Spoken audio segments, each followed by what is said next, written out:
দীঘা রথযাত্রায় 3টি প্রধান রথ রয়েছে, সেগুলির প্রত্যেকটির আলাদা নাম রয়েছে এবং অত্যন্ত তাৎপর্যপূর্ণ।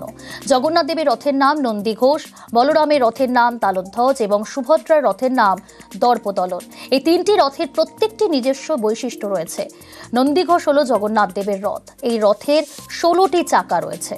জগন্নাথের রথ লাল ও হলুদ রঙের পোশাকেই ঢাকা থাকে। তালধ্বজ হলো বলরামের রথ। এই রথের 14টি চাকা রয়েছে এবং এটি লাল ও নীল রঙের পোশাকে ঢাকা থাকে। দর্পদলন হলো সুভদ্রার রথ।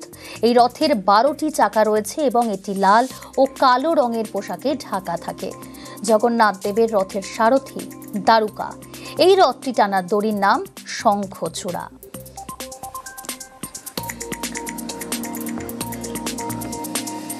পুরীর মতোই কি 3 রথ এখানে? হ্যাঁ, একদম ওই রকমই বানানো হয়েছে। অফকোর্স হাইটে একটু ছোট আছে। বলদেব রথে 14টা চাকা আছে, সুভদ্রা রথে 12টা চাকা আছে, আর জগন্নাথের 16টা চাকা আছে। 3টে রথের নামটাও হয়। বলরাম যেখানে বসেন ওটা হচ্ছে তালধ্বজ, সুভদ্রা মহারানী হচ্ছে দর্পদলন, আর জগন্নাথের রথের নাম নন্দীঘোষ। আমরা 26 তারিখ রাত্রি বেলায় এই 3টে রথ আমরা নিয়ে গিয়ে মেন রোডে রেখে দেবো, কেন কি এটা পুরীর মতন বানানো হয়েছে। এতগুলো চাকা আছে, সেই জন্য লেফট টার্ন রাইট টার্ন নেওয়া সুবিধা নেই এ রথে। রথের রশিতে তো টান দিতে প্রচুর মানুষ অপেক্ষা করে থাকেন, এখানে কি রথের রশিতে টান দেওয়া যাবে? কলকাতায় যেরকম সুবিধা আছে, যখন বাড়ির সামনে রথ আসে লোক টেনে নেয়, কিন্তু এখানে 1 কিলোমিটারে 2 লাখ লোক, এটা অনেক বড় সংখ্যা।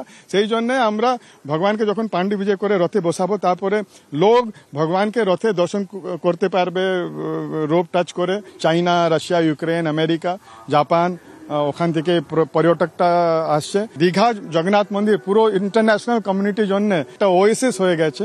ওরা খুব আনন্দিত।